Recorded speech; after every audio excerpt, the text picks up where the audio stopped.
சாந்தி brother, குஷியா இருக்கேன். So Hindu சகோதரர்களுக்கு வைகுண்ட ஏகாதசி நல்வாழ்த்துக்கள். ஸோ பொங்கலும் வரப்போகுது, அட்வான்ஸ் பொங்கல் நல்வாழ்த்துக்கள். Okay sister. பெண்கள் அதிகாரத்துல இருக்கிற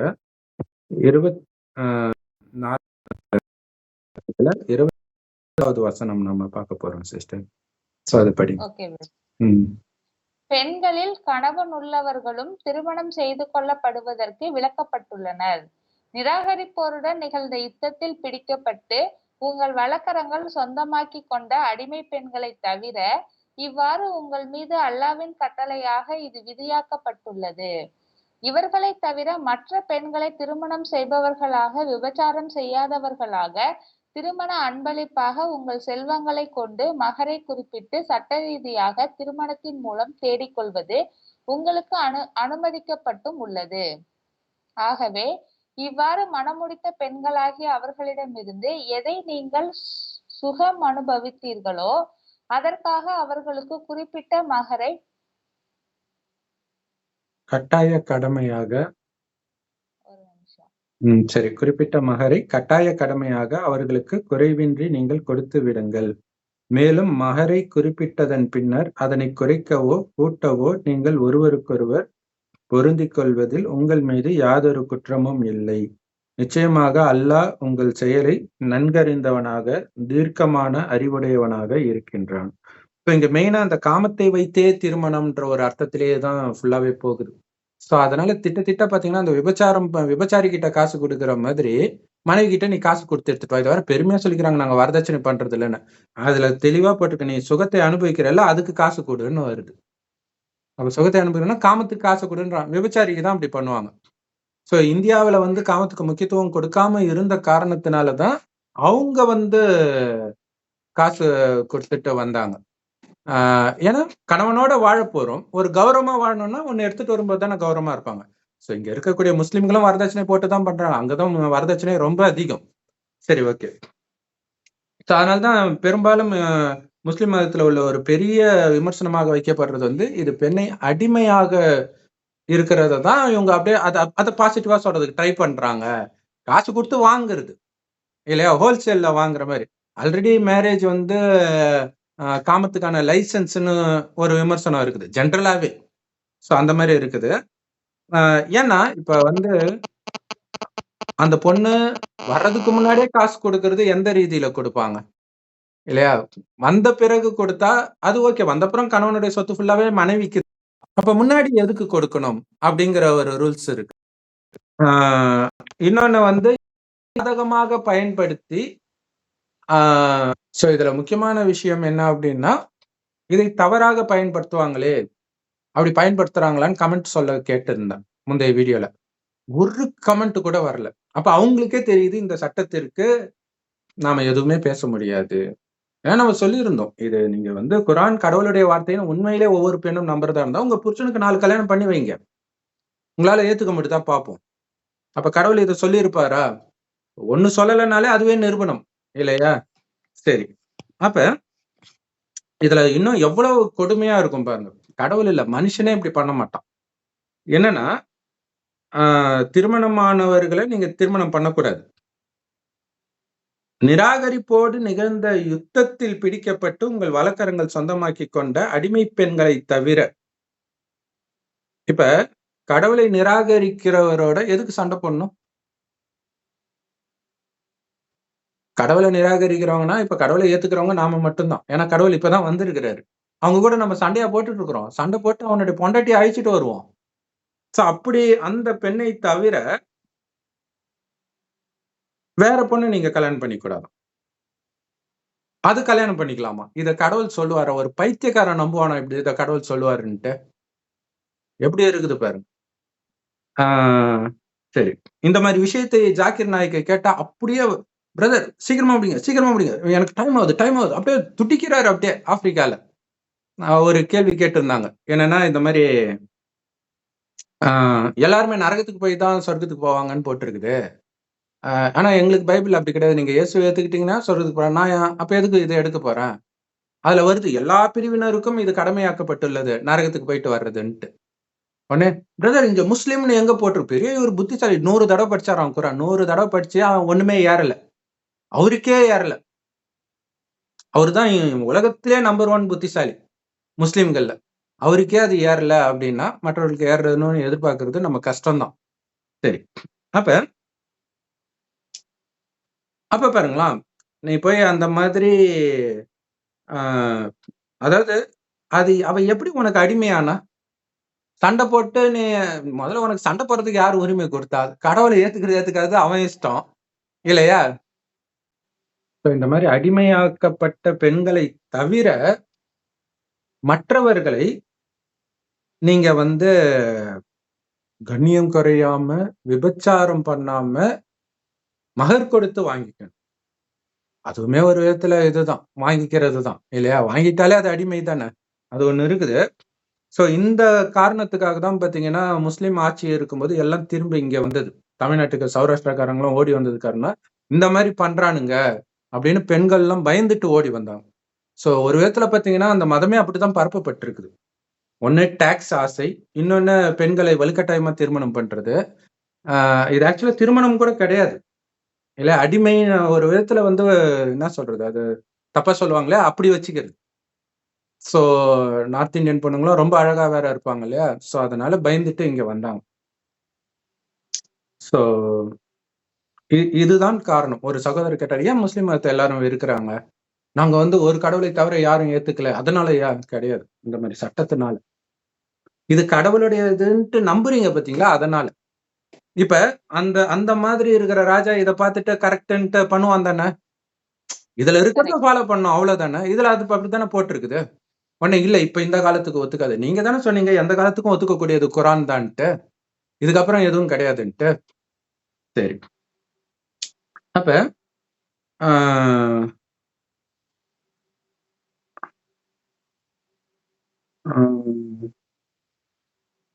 சோ அவங்களுக்கு நீங்க அவங்கள சட்ட ரீதியா திருமணம் பண்ணிக்கோங்க. மத்தவங்களாக இருந்தா. மத்தவங்கன்னா யாரு?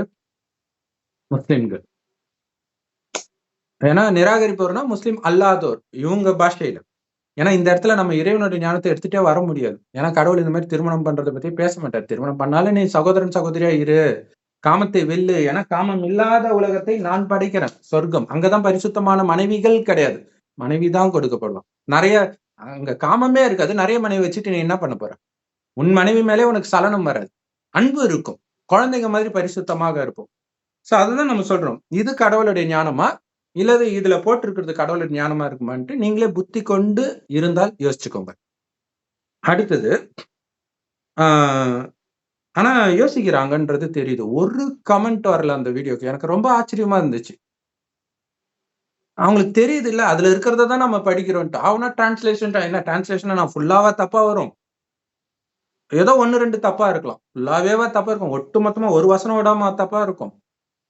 சரி.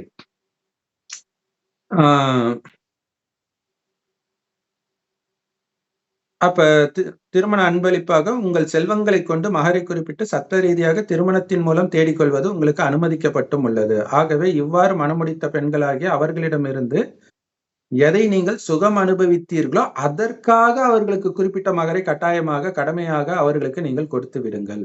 இதுக்கு பேர் தான் விபச்சாரம். காசு கொடுத்துட்டு காமத்துல ஈடுபடுறதுக்கு பேர் தான் விபச்சாரம். காமத்துல ஈடுபடுறதே விபச்சாரம் தான். ஆனா இங்க தெளிவாகவே எதை அனுபவிச்சோ அதுக்கு நீ காசு கொடு அப்படின்னு போட்டிருக்குது. மேலும் மகரை குறிப்பிட்டதன் பின்னர் அதனை குறைக்கவோ கூட்டவோ நீங்கள் ஒருவருக்கொருவர் பொருந்திக் கொள்வதில் உங்கள் மீது யாதொரு குற்றமும் இல்லை.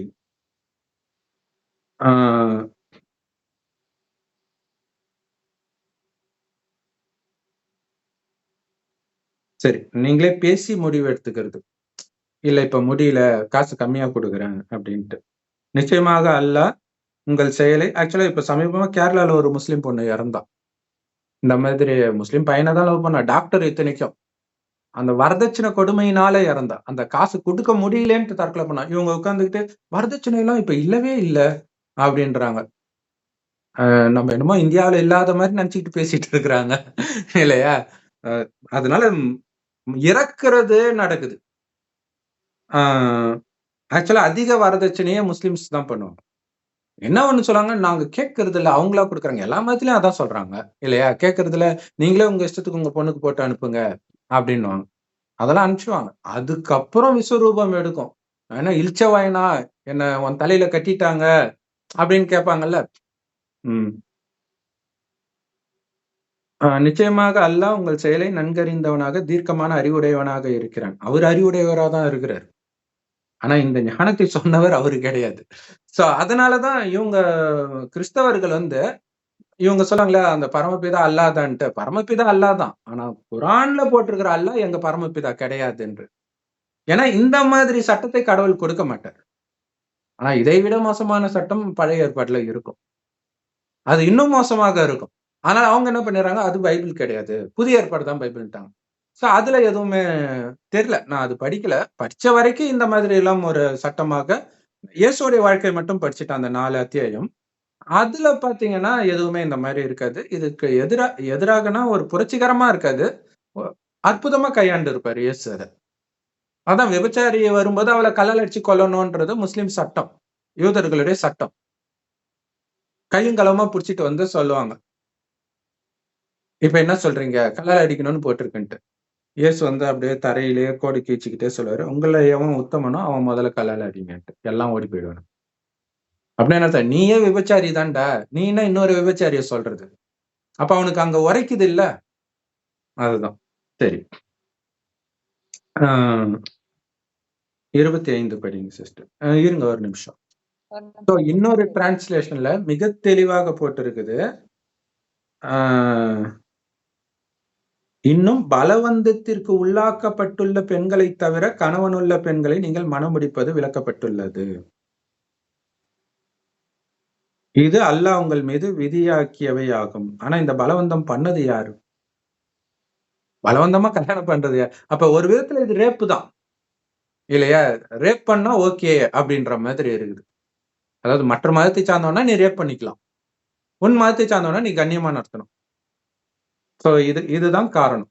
ஏன் உலகம் ஃபுல்லா முஸ்லிம் மதத்திற்கு எதிர்ப்பு தெரிவிக்கப்படுதுன்னா, இதுக்காக தான் எதிர்ப்பு தெரிவிக்கப்படுது. சரி.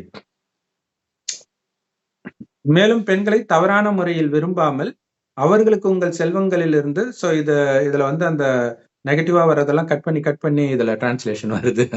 இல்லையா?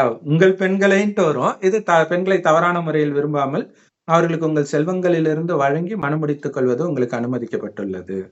பெண்களிடம் நீங்கள் ஆறுதல் பெறுவதால் செல்வங்களிலிருந்து திருமணத் தொகையை கொடுங்கள்.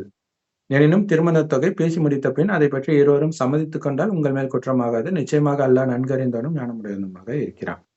Okay sister. 25 படிங்க. மேலும் உங்களில் எவர் சுதந்திரம் உள்ள விசுவாசியான பெண்களை திருமணம் செய்து கொள்ள பொருளாதார வசதியால் சக்தி பெறவில்லையோ, அவர் விசுவாசமுள்ள உங்களுடைய அடிமை பெண்களில் உங்கள் வழக்கரங்கள் சொந்தமாக்கி கொண்டதிலிருந்து திருமணம் செய்து கொள்ளலாம். இன்னும் அல்லாஹ் உங்களுடைய விசுவாசத்தை நன்கு அறிந்து இருக்கின்றான். உங்களில் சிலர் சிலரை சேர்ந்தவர்களாவர்.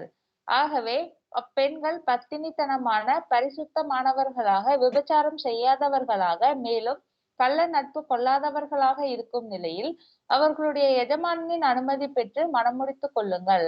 அவர்களுக்குரிய மகரையும் அறியப்பட்ட நியாயமான முறையில் அவர்களுக்கு கொடுத்து விடுங்கள்.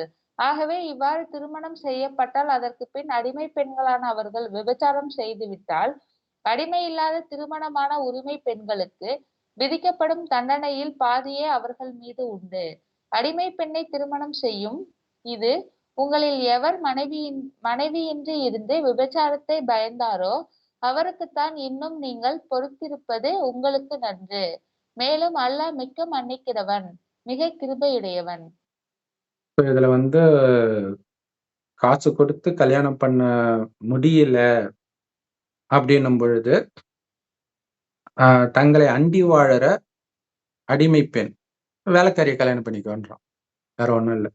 அவங்க இறை நம்பிக்கை உள்ளவர்களாக இருந்தாங்கன்னா, அவங்கள கல்யாணம் பண்ணுங்க. இல்ல அடுத்தவன் வேலைக்காரியா இருந்தா, அவங்க கிட்ட பெர்மிஷன் வாங்கிட்டு கல்யாணம் பண்ணிக்கோங்க அப்படின்னு சொல்றாங்க. ஆ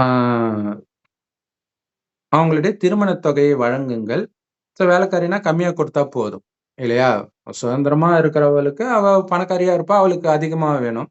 அதனால கம்மியா கொடுத்தா போதும் அப்படின்னு சொல்றாங்க. அந்த பெண்ணு தூய்மையானவளாகவும், விபச்சாரம் செய்யாதவளாகவும், தவறாக நடக்காதவர்களாகவும், இறை நம்பிக்கை உள்ளவராகவும் இருந்தால் அப்படி இருந்தா தான் நீங்க கல்யாணம் பண்ணணும். ஒருவேளை முறைப்படி திருமணம் செஞ்ச பிறகு அவள் விபச்சாரம் பண்றா வேற யாரோடாவது அப்படின்னா, சுதந்திரமான பெண்கள் ஆ அதாவது சுதந்திரமான பெண்கள்னா, நல்ல குடும்பத்து பெண்கள். அவங்கள கல்யாணம் பண்ண முடியலன்னு தான் நீ வேலைக்காரிய கல்யாணம் பண்ண. ஆனா, அந்த பொண்ணு விபச்சாரம் பண்ணா குடுக்குற தண்டனை இருக்குது இல்லையா? சாட்டை அடி அந்த மாரிலாம் குடுப்பாங்க. கல்லால அடிச்சு சாகடிப்பாங்களேன்னு நெனைக்கிறேன். அப்ப அதுல பாதி தான் இவளுக்கு. வேலைக்காரிக்கு வந்து பாதி தான் தண்டனை. சோ இது பார்த்தீங்கன்னா, ஜெனரலா பிராமணர்கள் சொல்லுவாங்க. சோ அது வேதத்துல எங்க இருக்குதுன்னு நமக்கு தெரியாது. பட் அவங்க சொல்லுவாங்க. பிராமணர்கள் செய்யற பாவத்துக்கு தான் தண்டனை அதிகம். சூத்திரன் செய்றதுக்கு தண்டனை இல்ல, அந்த அளவுக்கு. அதனால கரிமீன் வந்து சூத்திரன் சாப்பிட்டா பிரச்சனை இல்ல. பிராமணன் சாப்பிட்டா மிகப்பெரிய தண்டனை அப்டின்ட்டு அவங்க சொல்லுவாங்க. சோ அதே தான் இங்க வேற ஒரு அர்த்தத்துல வருது. பாதி தான் தண்டனை அவங்களுக்கு அப்டின்ட்டு. ஆனா சோ அது கூட ஆ யாருக்கு இத சொல்றாங்க அப்டின்னா, தன்னால பாவம் ஏற்பட்டுடக் கூடாதுன்னு பயப்படுறவங்களுக்கு இந்த உபதேசம். பாதி மட்டும் குடுங்கன்ட்டு. ஜெனரலா அப்படி இருக்க மாட்டாங்க. இல்லையா? ஏன்னா, வேலைக்காரினா சும்மாவே அடிப்பாங்க. இதுல இதெல்லாம் கேட்கணும்னா, கேட்கவே தேவையில்ல. ஏன்னா நெறைய பேர் அந்த மாரிலாம் முஸ்லிம் நாடுகள்ல மாட்டிட்டு இருக்கிறாங்க. நல்லவர்களும் இருக்கிறாங்க. சரி. அடுத்தது, இருந்தாலும் பொறுமையாக இருப்பது உங்களுக்கு மிகவும் நல்லது. இத வந்து ஹைலைட் பண்ணி சொல்லுவாங்க முஸ்லிம். இருந்தாலும் பொறுமையா இருக்கிறது நல்லதுன்னு சொல்லியிருக்காரு. ஏன்டா இவ்வளோ நேரம் அடிக்கலாம், உதைக்கலாம்ன்னு சொல்லிட்டு, கடைசியில பொறுமையா இருக்கிறது நல்லது. பொறுமையா இரு அப்படிங்கிறது தான் சொல்றது. மொத்தத்துல நீ காமத்துல விழுந்தாலே நீ மிருகமா மாறியே தீருவ. மனைவியோட இருந்தாலே. பொறுமையா இருப்பதும் நல்லது. சோ அப்ப நமக்கு எது சாதகமா இருக்குதோ அத மட்டும் ஹைலைட் பண்றது. ஆ இன்னும் அல்லாஹ் மன்னிப்போனாகவும், மிக்க கருணையுடையவனாகவும் இருக்கிறான். எப்படி அவன அடி, தண்டனை குடுன்னு சொல்றவரு மிக்க கருணை அப்படி இருப்பாரா? அல்லாஹ் மன்னிப்போன் தான். அதுல டவுட் இல்ல. பட் இதுல போட்டிருக்கிறது அல்லாஹ்வுடைய வார்த்தை இல்லன்றது தான் இங்க விஷயம். இல்லையா? கடவுள் என்ன சொல்றாருன்னா, நம்ம இந்த மறுஜன்மம் பற்றிய ரகசியம் இல்லாததுனால தான். வேலைக்காரியா ஏன் படைச்சா? ஆமா எல்லாம் ஒண்ணா இருந்தா ஒரு வெரைட்டி தேவைப்படுமாம். சொர்க்கத்திலயும் வேலைக்காரி இருப்பாங்க. சொர்க்கத்த தான் கடவுள் உருவாக்குறாரு. அங்க ராஜா, ராணி தான் லட்சுமி நாராயணன். இதோ நாளைக்கு வைகுண்ட ஏகாதசி இல்லையா? சொ சொர்க்கவாசல திறந்தா உள்ள நாராயணன் இருக்கிறார் அப்படின்றது உலகத்திலேயே இந்து மதத்துல மட்டும் தான் இப்படி ஒரு பண்டிகை. அப்ப இதே பாரத பூமி தான் சொர்க்கமா இருந்தது. இங்க வாழ்ந்தவங்கள தான் கோயில் கட்டி கும்பிடுறோம். சரி. அப்ப அந்த நாராயணன் அப்ப டவுட் வரும். ஏன் இங்கேயும் கடவுள் எல்லாரையும் நாராயணனா படைக்கிறது தானே? நாராயணன் ஆக்கணும்னு ஆசைப்படுறார். அதுக்கான கடைசியில வந்து கொடுக்கிறார். கலியுகம் அழிவிடம் முன்பு. ஏன்னா இது முதல் பாதி சொர்க்கம், அடுத்த பாதி நரகம். நரகத்தின் அழிவுக்கு முன்னாடி கடவுள் வந்து இந்த ஞானத்தின் அழிவு நடந்துட்டு இருக்கிறத பார்க்கிறோம். காரணம் 8 வருஷம் ஆயிட்டு. சோ நாராயணன் ஆக்குறதுக்கான ஞானத்தை கொடுத்தாலும் ஃபாலோ பண்ணணுமே. கரிமீனை விடணும், இறைவன் நினைவிலே இருக்கணும், பற்ற விடணும். இதெல்லாம் குரான்ல இருக்குது. இல்லையா? இப்ராஹிம் வந்து தன்னுடைய மனைவியை கடவுள் தொரத்த சொல்றாரு, தொரத்திடுவான். அது பேரு குழந்தைய தொரத்த சொல்லுவாங்க, தொரத்திடுவான். அப்ப என்ன அர்த்தம்? கடவுள் தொரத்த சொல்லுவாரா? அர்த்தம் அது கிடையாது. பற்ற கட் பண்ணுன்னு அர்த்தம். அதேதான் கீதையில வந்து சகோதரர்கள்லாம் கொலை பண்ண சொல்றாரு. சகோதரர் தானே ஒண்ணு விட்ட சகோதரர்கள் அவங்கலாம். ஆ கௌரவர்கள். அர்ஜுனன கொலை பண்ண தான் சொல்றாரு கிருஷ்ணர். கடவுள் கொலை பண்ணவா சொல்லுவாரு? அப்ப என்னன்னா பற்ற கட் பண்றத அங்க கொலை பண்றதா காட்டிடுச்சு. அதுதான் இங்க விஷயமே. ஆ சோ இப்ப எதனால இங்க நடக்குதுன்னா, கடவுள் வந்து சொல்றாரு இல்லையா? முழுக்க முழுக்க ஆத்ம உணர்வுல இரு. அதுக்கு சக்தி உனக்கு இப்ப இல்ல. உடம்புன்னு நெனச்சு தான் காம கோபத்துல விழுந்த. சொர்க்கத்துல ஆத்மான்ற உணர்வுல இருப்பீங்க. ஆத்மானா உயிர். அது புருவ மத்தியில நட்சத்திரம் மாரி ஜொலிக்கிறனால தான் இங்க பொட்டு வைக்கிறோம். அப்ப அந்த ஆத்மா தான் கண் வழியா பாக்குது, வாய் வழியா பேசுதுன்றது இயல்பாகவே அவங்களுக்கு தெரியிற அளவுக்கு மிகப்பெரிய புத்திசாலிகளாக இருப்பாங்க. உலகத்திலே மிகப்பெரிய புத்திசாலிகளாக இருந்தது பாரதத்தை சார்ந்த அந்த தேவதைகள். ஆதி சனாதன தேவி தேவதா தர்மம். அவங்க எப்ப காமத்துல விழுறாங்களோ, புத்தி இழந்ததுனால அவங்க ஹிந்து ஆயிடுறாங்க. ஏன்னா நம்ம அப்படிப்பட்ட தர்மத்தில இருந்தவன் காமத்துல விழுந்தான்றது அசிங்கம் இல்ல. காமத்துல விழுறது விபச்சாரம். மனைவியோட இருந்தாலும். சோ அங்க காமமே இருக்காது. கணவன் மனைவி நமக்கு ஒரு வாரிசு வேணும்னு நினைக்கும் போது மனைவி கர்ப்பமாவாள். சோ அதனாலதான் அவங்களுக்கு கோயில் கட்டி கும்பிடுறாங்க. எதுக்கு கோயில் கட்டி கும்பிடுறாங்கன்னா அதனாலதான். இயேசுவையும் ஓரளவுக்கு இந்து தெய்வம் மாதிரி அழகா கோயில் கட்டி தங்க நகை போட்டு பூ போட்டெல்லாம் அலங்காரம் எல்லாம் பண்றது கிடையாது. பட் இருந்தாலும் ஓரளவுக்கு கடவுள் அப்படின்னு நினைக்கிறதுக்கு காரணம் என்னன்னா, அவர் தூய்மையாக பிறந்தார், தூய்மையாக வாழ்ந்தார் அப்படின்னு சொல்லப்பட்டிருக்கு. ஏன் முகமது நபியை அப்படி பண்ணல அப்படின்னா, அவர் தூய்மையாக வாழ்ந்ததா சொல்லப்படல. நிறைய திருமணம் பண்ணிட்டாரு. அதுதான் காரணம். ஆனா இவங்க என்ன சொல்லிருக்காங்க, இல்ல நாங்க அல்லாஹ்வுக்கு மரியாதை கொடுக்கிறோம். அல்லாஹ்வை பத்தி உங்களுக்கு என்ன தெரியும்? அல்லாஹ் எங்க இருக்காரு? எப்படி இருக்கிறாரு? ஏதாவது தெரியுமா? சோ உண்மை இதுதான். காரணம் எதேதோ இருக்கலாம். இப்ப கிருஷ்ணர் மகாபாரதத்துல பண்ண எந்த விஷயமும் அவர பூஜை பண்ற மாதிரிலாம் எதுவும் பண்ணியிருக்க மாட்டார். ராமரும் அப்படியெல்லாம் பண்ணியிருக்க மாட்டார். அவர் பொண்டாட்டி கடத்திட்டு போயிட்டான், போய் புடிச்சிட்டு வர்றாரு. இதுல நாம எதுக்கு அவரை கும்பிடணும்? இப்ப உண்மையிலே ராமர் இங்க வாழும்போது ராமாயணமும் நடக்கல, கிருஷ்ணர் வாழும்போது மகாபாரதமும் நடக்கல. பைபிள்ல குரான், ராமாயணம் எதுவுமே நிஜத்தில் நடந்தது கிடையாது. சோ இன்னும் கேட்டீங்கன்னா, ஆ கிருஷ்ணர் வாழ்ந்து 2500 வருஷம் கழிச்சு மகாபாரதம் எழுதப்படுது. இவனுக்கு என்ன தெரியும் கிருஷ்ணனை பத்தி? அதே மாதிரி முகமது நபி இறந்து 100 வருடம் கழிச்சு தான் குரான் எழுதப்படுது. இயேசு இறந்து 100 வருடம் கழிச்சு தான் பைபிள் எழுதப்படுது. அப்ப டைரக்டா சொன்னாலே பல விதமா புரிஞ்சுக்குவாங்க. இப்ப நம்ம டைரக்டா சொல்றதை புரிஞ்சுக்காம இதுவரைக்கும் என்ன இருக்குதோ அதே நம்பிக்கையில இருக்கிறாங்கன்னா, 100 வருஷம் கழிச்சு அவனுக்கு என்ன புரியும்? இல்லையா? முதல்ல அவங்க சொல்றதே ரைட்டா இருக்காது. ஏன்னா அங்க ஒண்ணும் கடவுள் பேசல. இல்ல ஜிப்ரேல்னு ஒரு ஆத்மா மேல இருந்து ஸ்ட்ரெயிட்டா வரும். அவ்வளவுதான். கடவுள் கிட்ட இருந்து வர்றதுனால பரிசுத்த ஆத்மான்றோம். ஏன்னா அது வரைக்கும் அது காமத்துல ஈடுபடல. அடுத்த ஜென்மத்துல அது காமத்துல ஈடுபட்டுரும். மனுஷனா பிறந்துரும். அதே மாதிரிதான் பரிசுத்த ஆவின்னு சொல்ற கிறிஸ்து கூட இயேசு உடம்புல வரும்போது டைரக்டா மேல எல்லா மதமும் அப்படிதான் உருவாகுது. ஆனா இந்து மதம் மட்டும்தான் கடவுளே நேரடியாக இந்த ஞானத்தை கொடுக்கிறார். மதத்தை உருவாக்கல, சொர்க்கத்தை உருவாக்க. இந்த சொர்க்கத்தில் வாழ்ந்த ஆதி சனாதன தேவி தேவதா தர்மம் பின்னாடி இந்து மதமா மாறிடுது. ஆதினா ஆரம்பத்தில் தோன்றியது. சனாதனனா என்றென்றைக்கும் நிலைக்கக்கூடியது. ஏன்னா அந்த ஆத்மா ஒன்ஸ் பிறவி எடுத்தா கடைசி வரைக்கும் இருக்கும். உடனே டக்குன்னு மீண்டும் சொர்க்கத்துக்கு வந்துடும். அப்படின்னு என்ன அர்த்தம்? எங்கேயுமே அது பிரேக்கே ஆகல. இப்ப கிறிஸ்தவர்கள், முஸ்லிம்கள் எல்லாம் பாத்தீங்கன்னா, முகமது நபி வந்த பிறகுதான் முஸ்லிம் ஆத்மா மேல இருந்தே வரும். இயேசு வந்த பிறகுதான் கிறிஸ்தவ ஆத்மா மேல இருந்தே வரும். உலகம் அழியும் போது எல்லாம் மேல போயிடும். அதோட சரி சொர்க்கத்துக்கு வராது. மீண்டும் இயேசு வந்த பிறகுதான் வரும். அப்ப மீதி நேரம் ஃபுல்லா மரணம். அதுதான் பாவத்தின் சம்பளம் மரணம்ன்றது. இல்ல ஆத்மாவுக்கு மரணம் கிடையாது. பட் சுயநினைவு இல்லாம இருக்கிறது மரணம் மாதிரி தானே. எந்த வேலையும் செய்யாம. அப்படி இருக்கிறது. சோ இதுதான் கடவுளுடைய வழி. இப்ப என்ன சொல்றேன்? சொர்க்கத்தில் காமம், கோபம், பற்று, பேராசை, அகங்காரம் இல்லாததுனாலதான் அவ்வளவு அழகாக இருந்தாலும் சின்ன சலனம் வராது. கணவன் மனைவி நமக்கு ஒரு வாரிசு வேணும்னும் போது மனைவி கர்ப்பமாவாள். பணக்காரர்களாக எல்லோரும் இருந்தாலும் வித்தியாசம் இருக்கும். எல்லாரும் ஒரே மாதிரி பணக்காரர்களா இருக்க மாட்டாங்க. ஒருத்தரை விட ஒருத்தர் அதிக பணக்காரர்களாக இருப்பாங்க. அவங்கள பார்த்து பொறாமை வராது. திருடுறதுன்னா என்னன்னே தெரியாது. இங்க என்னன்னா போய் அவனை திருடி, அடிச்சு, கொலை பண்ணி, அடிமை பெண்களை கல்யாணம் பண்ணிக்கோ. இது கடவுள் சொல்லுவாரா? இதை விட கடவுளை அசிங்கப்படுத்த முடியுமா? பைபிள்ல இருக்கிறது தான் இதுல இருக்குது. இதுல தனியாலாம் எழுதல. பைபிள்ல உள்ளத இவங்க எப்படி புரிஞ்சுக்கிறாங்களோ அப்படி உருவாக்கி விட்டாங்க. உருவாக்கிட்டு அது தப்புன்றாங்க. சோ பைபிள்லயும் அப்படி இருக்கும். ஆனா அது முழு கதையாக இருக்கனால நமக்கு அத அதுல உள்ள ரகசியத்தை எடுத்து சொல்ல முடியும். இங்க கதையா இல்ல. இவங்க டைரக்டா குடுக்கறதே விளக்கம் தான். அந்த விளக்கமே இப்படி இருக்கிறதுனால யாருமே எதுவுமே சொல்ல முடியாது. அதுதான் பிரச்சனை. அவங்க சர்வசாதாரணம் சொல்றாங்க, இது எங்க புக்கே கிடையாதுப்பா பழைய ஏற்பாடு. அது யூதர்களுடைய புக்குன்றாங்க. முடிஞ்சு போச்சு. ஆனா அத வச்சுதான் இந்து மதத்தை சாத்தான்னு சொல்றாங்க. அதுக்கு மட்டும் யூஸ் பண்ணிக்குவாங்க. சரி.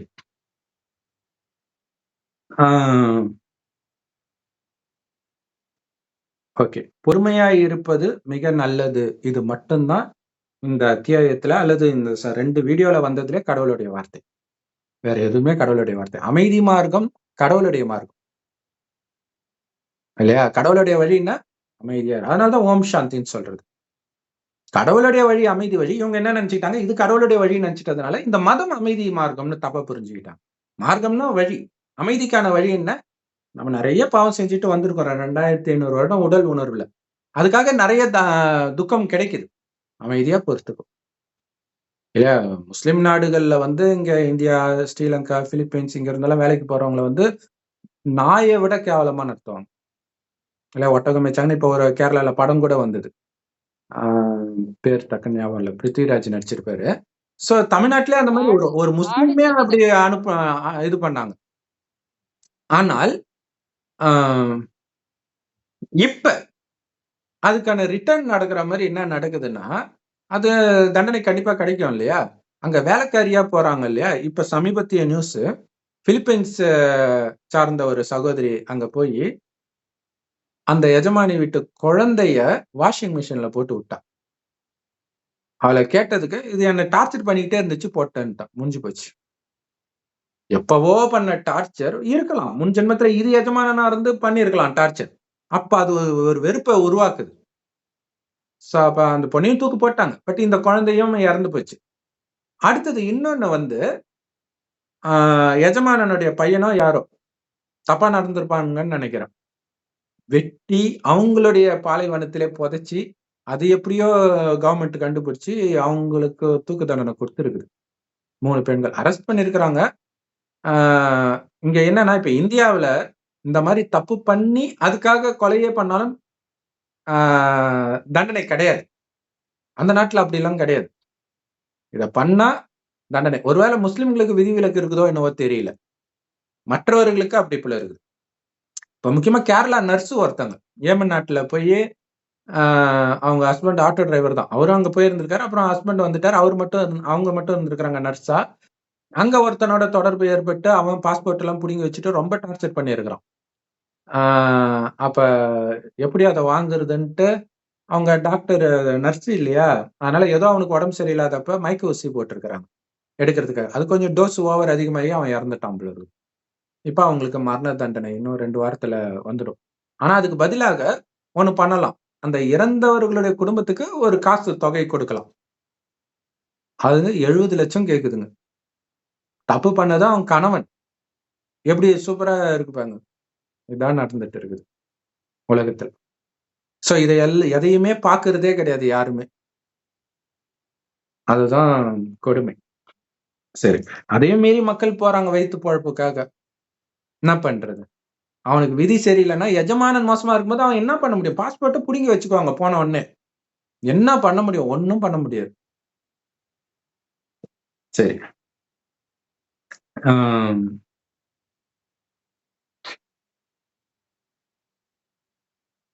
அது இன்னொரு விஷயம் என்னன்னா, அங்க போய் இறக்குறாங்க அப்படின்னா, அதுக்கு இவங்களும் ஏதோ பண்ணியிருப்பாங்க. முஸ்லிம் ராஜாக்கள் இங்க வரும்போது காட்டி குடுத்தவனுங்களா இருந்திருப்பானுங்க. இருந்தது அங்க போய் அப்படி மாட்டிக்கிறாங்க. இதுவும் இருக்குது. ஏன்னா, ஒரு சிலர் தங்கமான எஜமானர்களும் இருக்கிறாங்க. அது நம்ம சகோதரியே ஒருத்தவங்க சொல்லுவாங்க. என்ன பொறுத்தவரைக்கும் அவங்க தெய்வம் அப்படின்னு சொல்லுவாங்க. சோ என்ன பிரச்சனைன்னா, நம்மளா போய் இந்த கள்ள தொடர்பு அது இதுன்னு மாட்டிக்கிட்டு, பிரச்சனைய உருவாக்கிக்கிட்டா தான் உண்டு அப்படின்றாங்க. பட் இந்த மாதிரி விஷயமும் நடக்குது, இதுவும் நடக்குது. 2மே இருக்குது. சரி. அங்க யாரு நல்லா இருக்க முடியும்னா, ஒரு நல்ல குவாலிட்டில வேலைக்கு போறவன், அவன் நல்லா இருக்கலாம். ஆனா லேபரா போறவங்க நிலைமை தான் ரொம்ப பரிதாபமான நிலைமை. சரி.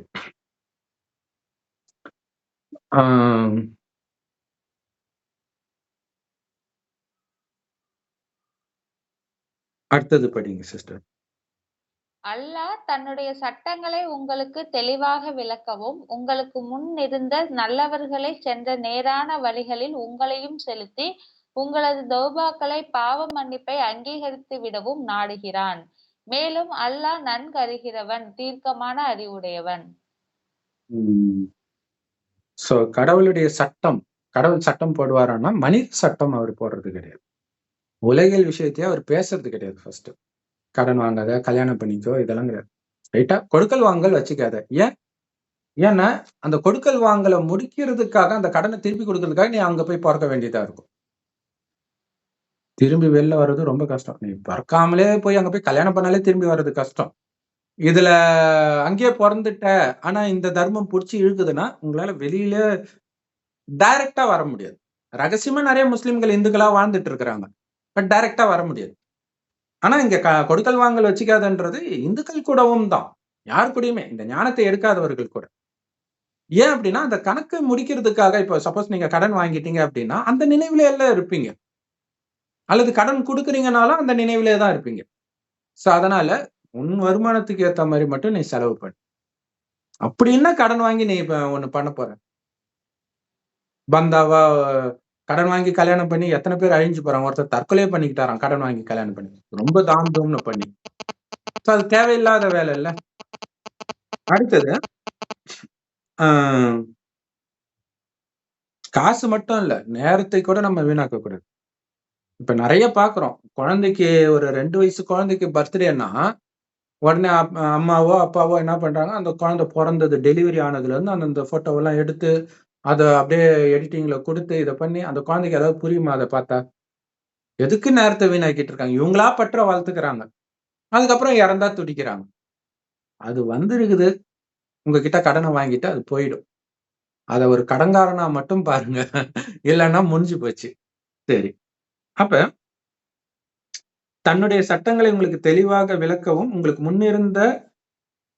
முன்னிருந்தவர்கள் சென்ற நேரான வழிகளில் உங்களை செலுத்தி, உங்களது தௌபாக்களை அங்கீகரித்து விடவும் நாடுகிறான்.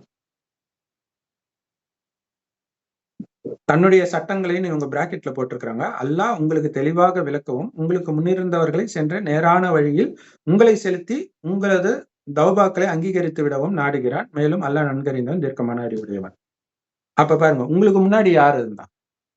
முஸ்லிம் மதத்துக்கு முன்னாடி யார் இருந்தா? கிறிஸ்தவ மதம். அவங்களுக்கு முன்னாடி யார் இருந்தா? சோ அப்படி ஆரம்பத்துல அதுதான் யோபு வந்து கடவுள் தப்பு பண்ணிட்டாரு, நான் நல்லவன் நல்லவன் போது, எப்பா நீ என்ன ஆரம்பத்திலே பொறந்தியா? உனக்கு தெரியுமா ஞானம்? இல்ல கடவுள் உன்கிட்ட மட்டும் வந்து டைரக்டா பேசினாரா? அப்படின்னா என்ன, ஆரம்பத்துல இருந்தவங்களுக்கு தான் தெரியும். ஆதாம் கிட்ட தான் கடவுள் பேசுறாரு. சோ கடவுள் யார் உடம்புல வர்றாரோ அவரை நம்ம பிரம்மான்றோம். அவர் தான் ஆதாம். அவர் மூலமாக ஞானம் கொடுக்கிறதன் மூலமா தான் சொர்க்கத்துக்கே போறாங்க. சோ உடல் உணர்வுல மயங்கி கிடக்குறான் மனுஷன். காமம், கோபம். சோ இது ஃபுல்லாவே காமத்தை தூண்டக்கூடிய விஷயங்களாக தான் இருக்குது. நீ என்ன வேணாலும் கல்யாணம் பண்ணா அவன் ஏன் முஸ்லிம் மதத்தை விட்டு வெளில வரப்போறான்? இல்லையா? ஏற்கனவே அதுக்கு அடிமையா தானே இருக்கிறான். இப்ப மற்ற மதத்துல இருந்து அந்த மதத்துக்கு போறதுக்கு இந்த ஒண்ணு தானே காரணமா இருக்குது. வேற எந்த காரணத்துக்காவது போறாங்களா? ஆண்கள் குறிப்பாக, இல்லையா? பெண்களுமே ஆணை புடிச்சிருக்கிறதுனால தான் போறாங்க. சோ அப்ப இறைவன் சொல்றது என்னன்னா, வெறும் ஆத்ம உணர்வுல இரு. உன் மனைவியை கூட நீ சகோதரியா தான் நினைக்கணும். இச்சையா நீ பார்க்க கூட கூடாது. திருமணம் ஆகலையா? பண்ணாமலே இரு. பெட்டர். இல்ல நாங்க தூய்மையா இருப்போம். இருந்தாலும் பற்றுன்னு ஒண்ணு இருக்குல்ல. எதுக்கு நீயே கஷ்டப்பட்டு ரோட்ல போற ஓனான இடுப்புல கட்டிட்டு குத்துது கொடையுதுன்னு சொல்லுவானே. அப்ப என்ன யார் பார்த்துக்குவா? அப்ப என் மேல நம்பிக்கை இல்லையா? கடவுள் கேட்கிறார். அப்ப என் மேல நம்பிக்கை இல்லையா? உன்னை பத்தி தான் எனக்கு தெரியாது அப்படின்னு மற்ற மதத்தினர் சொல்லலாம். ஏன்னா எந்த மதத்திலயும் கடவுள் இங்க இருக்கிறாரு, இப்ப வந்திருக்கிறாரு, ஞானத்தை கொடுக்கிறாரு, கூப்பிட்ட நேரத்துல டக்குன்னு வந்து நிப்பாரு. இதெல்லாம் உங்களுக்கு தெரியாது. ஆனா பிரம்மகுமாரிகளுக்கு தெரியும்ல. சோ ஏன்னா இன்னொன்னும் சொல்லுவாரு. நீ யாரை திருமணம் செஞ்சுக்கிறியோ, அவங்க உனக்கு நோய் வரும்பொழுது உன்னை பாதுகாத்துக்கிற அளவுக்கு அவ்வளவு ஆயுள் அவங்களுக்கு இருக்குன்னு ஏதாவது ஒரு நிச்சயம் இருக்குதா? கேரண்டி இருக்கா? அதுக்கு முன்னாடி இறந்து போயிடலாம். அல்லது அவங்களுக்கு அந்த நிலைமை வரலாம், நீ மாட்டிக்கலாம். எவ்வளவு இருக்குது. ஆனா கடவுள் சொல்றாரு, உனக்கு அந்த மாதிரி ஒரு நிலை வந்தால் உன் உடலை பயன்படுத்தி நான் உனக்கு சமைச்சு கொடுக்குறேன்ற. சோ இந்த கேரண்டி இதெல்லாம் இறைவனோடு வாழும்போது நமக்கு தெரியும். ஒரு சகோதரி தனியா நார்த் இந்தியால ஒரு கிராமத்துல இருந்து இன்னொரு இடத்துக்கு வராங்க. நான் சொல்றது 50 வருஷத்துக்கு முன்னாடி. அப்ப அங்க இப்ப கூட அந்த மாதிரி ஏரியாலாம் இருக்குது. கொள்ளையடிக்கிறது இந்த மாதிரி ஏரியாலாம். சோ இருட்டாகுது. அவங்க கொஞ்சம் பயந்துகிட்டு இறைவன் நினைவிலே வந்துகிட்டே இருக்கிறாங்க. 2 பேர் நிக்கிறத பாக்குறாங்க. இருந்தாலும் இவங்க பாட்டுக்கு வந்துடுறாங்க. அடுத்த நாள் நியூஸ் பேப்பர்ல வருது. அவனுங்க ஒரு பொண்ண ரேப் பண்ணியிருக்காங்க. இந்த பொண்ணுக்கு அடுத்தது வந்த ஒரு பொண்ணு. இப்ப இவங்களுக்கு ஆச்சரியமா இருக்குது. நம்ம தனியா வந்தோமே, நம்ம கிட்ட எதுவும் பண்ணலையே அப்படின்ட்டு பிரம்ம பாபா போட்டோ, இறைவன் யார் உடம்புல வர்றாரோ அவருடைய போட்டோவை எடுத்துட்டு ஜெயிலுக்கு போய் பாக்குறாங்க. அப்ப நான் வந்தேனே, நீங்க என்ன எதுவும் பண்ணலையே அப்படின்னும் போது, நான் தனியா தானே வந்தேன். நீங்க எங்க தனியா வந்தீங்க? ஒருத்தர் வாட்டு சாட்டமா வந்தாரு உங்க கூடன்னும் போது, பிரம்ம பாபா போட்டோ எடுத்து இவரான்னு கேக்குறாங்க. ஆமான்ற. இதுதான் கடவுள். நிறைய இந்த மாதிரி நடக்கும். சோ கடவுளோடு வாழக்கூடிய ஒரே வாய்ப்பு இப்பதான். அதுக்கப்புறம் மனிதர்கள் உருவாக்கிய மதங்கள்ல போய் சிக்கி சின்னாபின்னமா ஆகத்தான் போறோம். 2500 வருஷம் கழிச்சு. ஆனா இப்ப சொர்க்கத்துக்கு போற நேரம், சுகத்தை அடைவதற்கான நேரம். கடவுள் படைத்த சொர்க்கத்திற்கு போறதுக்கான ஞானத்தை கடவுளிடம் மட்டுமே இருக்கிறது. அதான் அல்லாஹ்வின் ஞானம். அல்லாஹ் மட்டுமே அறிவான்னு சொல்லப்பட்டிருக்கிறது. சோ அதனால அல்லாஹ் வந்துட்டாருன்றத கூட உங்களால ஏத்துக்க முடியல அப்படின்னா, ஐயோ பரிதாபம்னு சொல்றதை தவிர வேற எதுவுமே சொல்ல முடியாது. சரி. சோ அப்ப உங்களுக்கு தெளிவாக முன்னிருந்து சென்ற நேரான வழிகளில் சென்றவர்களின் வழிகளில் அப்படின்னு நேரான வழியில் இருந்தது சொர்க்கத்தின் தேவதைகள் மட்டுமே. அந்த வழியில் மீண்டும் நடத்துற முஸ்லிம்கள் நரகத்துல வராங்க, கிறிஸ்தவர்கள் நரகத்துல வராங்க. இந்த பூமி நரகமா இருக்கும்போது தான் வராங்க. கடந்த 2500 வருடம் நரகம் தான். இல்ல நரகம் வேற எங்கேயோ இருக்குதுன்றவங்க எல்லாம் கொஞ்சம் பாலஸ்தீன்ல போய் தங்கிட்டு வாங்க, தெரியும். உக்ரைன்ல போய் தங்கிட்டு வாங்க, தெரியும் நரகமா இல்லையான்ட்டு. உங்களை தேடியே வரும் இல்லையா? சென்னை மூழ்கிச்சு, எல்லாம் நடக்குது இல்ல. இன்னும் இது நரகம்னு ஒத்துக்கலன்னா சரி, நீங்க எது நடந்தா நரகம்னு ஒத்துக்கீங்களோ அது நடக்கிற வரைக்கும் வெயிட் பண்ணுங்க. நடக்கும், கண்டிப்பாக நடக்கும். சரி, சோ உங்களுடைய பாவ மன்னிப்பை அங்கீகரித்து விட நாடுகிறான் அப்படின்ட்டு இருக்குது. கடவுள் சொல்றாரு, உங்களுடைய பாவத்தை எல்லாம் என்கிட்ட சொல்லிடுங்க. சின்ன வயசுல இருந்து என்னென்ன பண்ண இந்த ஞானம் கிடைக்கிறதுக்கு முன்னாடியே கூட. அப்ப அது பாவம் நீ உணர்ந்து சொல்றனாலே மீண்டும் நான் பண்ண மாட்டேன்னு அர்த்தம். சோ அதுக்கான தண்டனை பாதி குறைக்கப்படுது. மீதியை என் நினைவிலிருந்து நீ அழிச்சிடணும். அதையும் முடியல அப்படின்னா அது நோயாக வந்து அந்த மாதிரி எல்லாம் போயிடும். சோ இறைவன் நினைவுல இருக்கும்போது நோயை தவிர வேற எந்த மூலமாகவும் உங்களுக்கு பிரச்சனை வராது. ஏன்னா எதுவுமே என்னது இல்லைன்னு இருக்க போறீங்க. யாரு சொத்தை அபகரிக்கிறாங்க, எது பண்ணாலும் என்னது கிடையாது.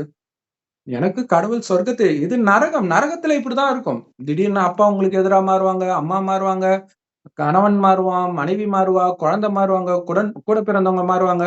எல்லாமே நடக்கும். பெர்ஃபெக்டான கணவன், மனைவி, குழந்தை, அப்பா, அம்மா, சகோதரர்கள் இருக்கணுமா, அது சொர்க்கத்தில் இருக்கும். அதுக்குத்தான் இறைவன் இப்ப அமைதியா இருங்கன்ற. பொறுத்தார் பூமி ஆழ்வார்னு இந்து மதத்துல சொல்லியிருக்கிறாங்கல்ல இல்லையா? உலகம் ஃபுல்லா பிரிட்டிஷ் அரசாங்கம் பிடிக்கணும்னு நினைச்சது எப்படி பிடிச்சது? அன்புலையா பிடிச்சது? ஆக்ரோஷமா பிடிச்சி எல்லாரும் அவனை எதிர்த்து அடிச்சு துரத்தி. அப்ப உலகத்தை ஒரு ஆயுதத்தை கொண்டு வெல்ல யாராலையும் முடியாது. அப்படி வெல்லணும்னு நினைச்சவங்களுடைய நிலைமெல்லாம் என்ன ஆச்சு? சதாம் ஹுசேன் இருக்கட்டும், யாரா வேணாலும் இருக்கட்டும் இல்லையா? கடைசியில மாட்டுவாங்க. அந்த ஜென்மத்திலே மாட்டுறாங்க. அது இல்லாட்டினா கூட அடுத்தடுத்த ஜென்மத்துல மாட்டுவாங்க. ஆனா இப்ப அமைதியா இருக்கிறதுனால அமைதியான உலகத்திற்கு நீங்க போறீங்க. அங்க தங்க, செல்வம், வைர வைடூரியம் எல்லாம் கொட்டி கிடக்கும். ஆணும் பெண்ணும் அவ்வளவு அழகா இருப்பாங்க. எல்லாத்துக்கும் மேல கையெடுத்து கும்பிடுற மாதிரி இருக்கும் அவங்களுடைய குணம். கண்ணுல கொஞ்சம் கூட காமமோ இதெல்லாம் இருக்காது. சோ அங்க புர்காலும் போட வேண்டிய அவசியம் கிடையாது. கண்ணுல காமம் இருந்தா தானே புர்கா போட வேண்டியதா இருக்குது. புர்கா போட்டே கள்ள தொடர்புல எத்தனை பேர் இருக்கிறாங்க இல்லையா? ஏன்னா இப்ப அது அவங்களுக்கு சாதகமா போயிடுச்சு. கண்டுபிடிக்க முடியாதுல்ல. இப்ப ஒரு பொண்ணுனா இன்னொரு வீட்டுக்கு போறாங்க அப்படின்னா, யாரு புது பொண்ணு அப்படின்ட்டு பக்கத்து வீட்டுக்காரன் சொல்லுவான். இப்ப புர்கா போட்டுட்டு வராங்கன்னா யாருன்னே தெரியாதுல்ல. மனைவி வராளா, வேற ஒருத்தி வராளான்ட்டு. சோ அதை சாதகமாகவும் பயன்படுத்திக்கிறான். சோ இது எல்லாமே நடக்கும். ஏன்னா சாத்தான் ரொம்ப சாமர்த்தியசாலி. கடவுளுக்கு ஈக்குவலா புத்திசாலி சாத்தான். சாத்தான்றது ஒண்ணும் இல்ல. காமம், கோபம், பற்று, பேராசை, அகங்காரம் தான். ஆனா அவன் என்ன பண்ணுவான்னா, பாவமும் செய்ய வச்சு தண்டனையும் கண்டிப்பா வாங்கி கொடுத்துருவான். இத பண்றது சாத்தான். கடவுளுடைய வேலை கிடையாது. கடவுள் இது சாத்தான் கிட்ட இருந்து உங்களை விடுவிச்சு சொர்க்கத்துக்கு அனுப்புறார். சோ கடவுள் கையை பிடிக்கிறீங்களா, இல்ல கடைசி வரைக்கும் சாத்தான் கையே பிடிச்சிட்டு இருக்கிறீங்களா அப்படிங்கிறது உங்களுடைய அதிர்ஷ்டம். 27 படிங்க சிஸ்டர். மேலும் அல்லாஹ் உங்களது தௌபாவை பாவ மன்னிப்பை நாடுகின்றான். இன்னும் முற்றிலும் மன இச்சைகளை பின்பற்றி நடப்பவர்களோ நீங்கள் நேர்வழியிலிருந்து முற்றிலும் சாய்ந்து விடுவதையே நாடுகின்றனர். மன இச்சைப்படி நடக்கிறவங்க யாரு? எல்லா மதத்தை சார்ந்தவர்களும். இச்சையை முற்றிலுமாக விடுங்கன்றதுதான் பிரம்மகுமாரிகள் ஞானம். எந்த புலன் இன்பமும் இருக்கக்கூடாது. கரிமீன், பூண்டு, வெங்காயம் எதுவும் கிடையாது. உங்க கையால சமைத்த சாப்பாடு, அது கூழு கஞ்சியா இருந்தாலும் பரவாயில்ல, நீங்க சமைத்து என் நினைவில் சமைத்த உணவை என்னோட சாப்பிடுங்கன்ற.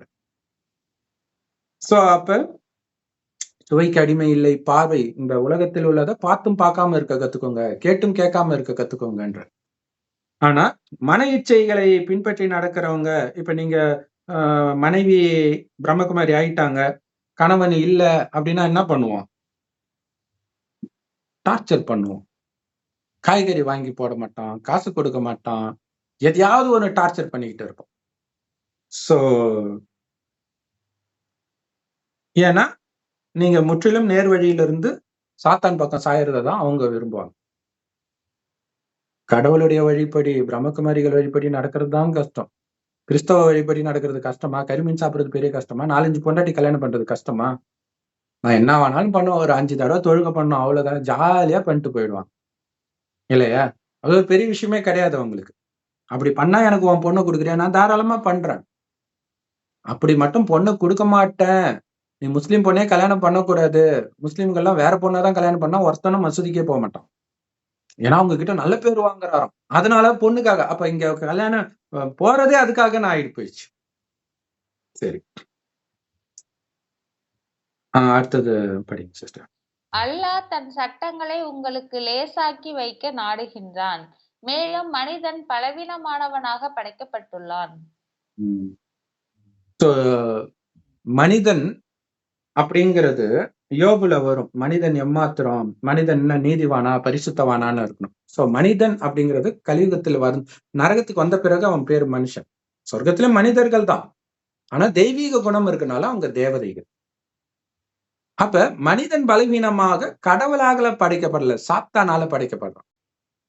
சாத்தான் உள்ள வந்த உடனே அவன் பலவீனமா ஆயிடுறான். இல்லாத ஒருத்தனை படைக்கிறது அந்த அர்த்தம் கிடையாது. ஏன்னா அப்படி புரிஞ்சுக்கிறாங்க கிறிஸ்டின் முஸ்லிம். அதான் போட்டிருக்குதே பலவீனமா படைக்கப்பட்டுலான்ட்டு. இது ஒரு சாக்கு. தப்பு பண்றாங்க, விபச்சாரம் பண்றாங்க, அதான் பலவீனமா போட்டிருக்குதே. அப்ப எப்படி உங்களை பரிசுத்தமா ஆக முடியும்? எல்லா தப்பும் பண்ணுவாங்க. ஏன்னா குரான்ல போட்டிருக்குவா பலவீனமா படைக்கப்பட்டிருக்கிறான். முடிஞ்சு போச்சு. உங்களுக்கு லேசாக்கி வைக்க நாடுகிறான் அப்படின்ட்டு இருக்குது. இவங்க தன் சட்டங்களை அப்படின்னு போட்டாங்க. சட்டங்கள் கிடையாது, முயற்சியை லேசாக்க வைக்கிறேன். மெக்காவுக்கு போறோம்ல, கஷ்டப்பட்டு போயிட்டு வர்றதுக்குள்ள நூடுல்ஸ் 1300 பேர் இறந்து வேற போனாங்க. இப்ப மெக்கா ஃபுல்லா தண்ணியில மிதக்குது. இப்படி எல்லாம் போய் அலைஞ்சி திரிஞ்சு கஷ்டப்பட்டுட்டு எதுக்கு பண்றோன்னே தெரியாம பண்றது. இந்த கோயில் அந்த கோயில், இந்த மசூதி அந்த சர்ச்சு போய்கிட்டே இருக்கிறது. இப்படி அலையிறதெல்லாம் நிறுத்திட்டு கஷ்டப்பட்டு கைய காலெல்லாம் முடுக்கிட்டு இப்படியெல்லாம் சாமி கும்பிட்றதெல்லாம் விட்டுட்டு ஜஸ்ட் என்ன நீ நினைவு பண்ணு. சாப்பிடும்போது நான் ஜாலியா ஃப்ரெண்டா இப்படி லேசாக்கி வைக்கிறேன். இவங்களுக்கு புரியாததுனால இவங்களுக்கு என்ன போட்டா இது கரெக்டா இருக்கும், பிராக்கெட்ல சட்டங்கள்னு போடு. எது சட்டங்கள் லேசாக்க வைக்கப்பட்டிருக்குது? அடிச்சு சாகடி, சாட்டையால அடி, இதுதான் சட்டங்கள் லேசாக்கப்பட்டிருக்குதா? ஆனா உண்மையிலே பிரம்மகுமாரிகள் மூலமாக இறைவன் கொடுக்கிற சட்டம் ரொம்ப கடுமையான சட்டம். ஆனால் இது நீ பண்ணலன்னா உனக்கு இவ்வளவு இந்த தண்டனை அப்படிலாம் கடவுள் சொல்றது இல்லை. நீ பண்ணா அடைய போற, பண்ணலன்னா நீ செய்த பாவத்துக்கு தண்டனை அனுபவிக்க போற. பண்ணாததுக்கு தண்டனை இல்லை. ஏற்கனவே நீ செஞ்சிருக்கிற இல்லையா அந்த பாவம், அந்த பாவத்தை எரிக்கிறதுக்கு தான் உன் குணத்தை மாத்த சொல்ற. இறைவனை நினைச்சு அப்படி இல்ல அது தங்கிடுச்சுன்னா தண்டனை தானே கிடைக்கும். அது கடவுள் கொடுக்கல, நீ செய்த பாவம் உனக்கு கொடுக்குது. சோ இப்ப நீ கஷ்டப்பட்டு தண்டனை அனுபவிக்கிற இல்லையா? என்ன பக்தி செய்தாலும் நீ தண்டனை அனுபவிச்சுட்டு தானே இருக்கிற. என்ன பாலஸ்தீன்ல இருக்கிற முஸ்லீம்கள் எல்லாம் சாமியை கும்பிட்டு இருக்க மாட்டாங்களா? அவன் தான் மத்தவன் எல்லாரையும் விட அதிகமா அல்லான்னு நினைச்சிட்டு இருப்பான். ஆனா தண்டனை கிடைச்சிட்டு தானே இருக்குது. இதுதான் யோபு கேட்பான், பக்தி செய்யறதுனால எந்த லாபமும் கிடையாது, கடவுள் நினைச்சா யார வேணாலும் என்ன வேணாலும் பண்ணுவாரு. இது கடவுளுக்கு பண்ற நிந்தனை. ஆனா ஒரு விஷயம் ரைட்டு, பக்தினால உனக்கு எந்த பலனும் இல்லைன்றது உண்மை இல்லையா? கஷ்டப்படுறவன் எல்லாம் கடவுளை தானே வேண்டான். நம்ம பக்தி செஞ்சுதான் கீழே இறங்கி வந்திருக்கிறோம். ஏன்னா நரகத்துலதான் பக்தியை செய்ய ஆரம்பிக்கிறோம், சொர்க்கத்துல பக்தி எல்லாம் பண்ண மாட்டோம். ஏன்னா நாம யாரை வணங்குறோமோ அதுவாகவே நாம இருப்போம் அங்க உயிரோட்டமாக. இப்ப பக்தி செய்யறதுனால இந்த காமம் கோபம் எல்லாமே, ஏன்னா பக்தியே ஒரு விதத்துல காதுக்கு மயக்கம் தான். யாராவது கடவுள் கிட்ட அப்படியே வணங்குறத பார்த்துருக்கிறீங்களா? அப்படியே ராகமா பாடுவாங்க. தொழுகை பண்றதா இருக்கட்டும், கிறிஸ்டின் பிரேயரா இருக்கட்டும், இந்துக்கள் பஜனையா இருக்கட்டும், இதெல்லாம் காதுக்கு இனிமையானது இல்லையா? ஆத்மாவை மாற்றக்கூடியது கிடையாது. இதுல வேற மொழியில வேற பாடுவாங்க. அந்த கிறிஸ்டின் கொயர் பாடும்போது பாத்தீங்கன்னா ஒண்ணுமே புரியாது. அவங்க தமிழ்ல பாடினா கூட போயிட்டு இருக்கும். இதனால எப்படி உங்க மனம் மாறும் இல்லையா? அப்ப இறைவன் கொடுக்கிற ஞானம், அவர் சொல்றாரு அந்த உடல்ன்ற உணர்வே மறக்கணும், உடல் கவர்ச்சியில இருந்தே நீ விலகணும், ஆத்மான்னு பாரு, புறமத்திய மட்டும் பாரு. இந்த பயிற்சி பண்ண உங்களுடைய குணம் மாறுமா? இல்ல மனிதன் பலகீனமாகவே படைக்கப்பட்டிருக்கிறான், அதனால பெண்ணை ஃபுல்லா புர்கா போட்டுக்கோ, சரி ஓகே. மத்தவங்களும் புர்கா போட்ட நாட்டிலே 4 கல்யாணம் பண்ணிட்டு இருக்கிறான். அப்ப வெறும் கண்ணை பார்த்தே அவன் மயங்கிடுறான்னா அப்ப மற்ற பெண்கள் எல்லாம் இருக்குது இல்லையா? சோ அப்ப நீங்க தான், அதுதான் குரான்லயே போட்டிருக்கோம், புத்தி உள்ளவர்களுக்கே இது புரியும். குரான் இல்ல, கடவுளுடைய ஞானம். சோ கடவுளுடைய ஞானம் புரியுதா இல்லையான்றது உங்களுடைய அதிர்ஷ்டம். சோ புரிஞ்சுக்கணும்ன்றது எங்களுடைய சுப விருப்பம். ஓம் சாந்தி. தேங்க்ஸ் ஃபார் வாட்சிங். Thank you sister. Thank you brother. ஓம் சாந்தி.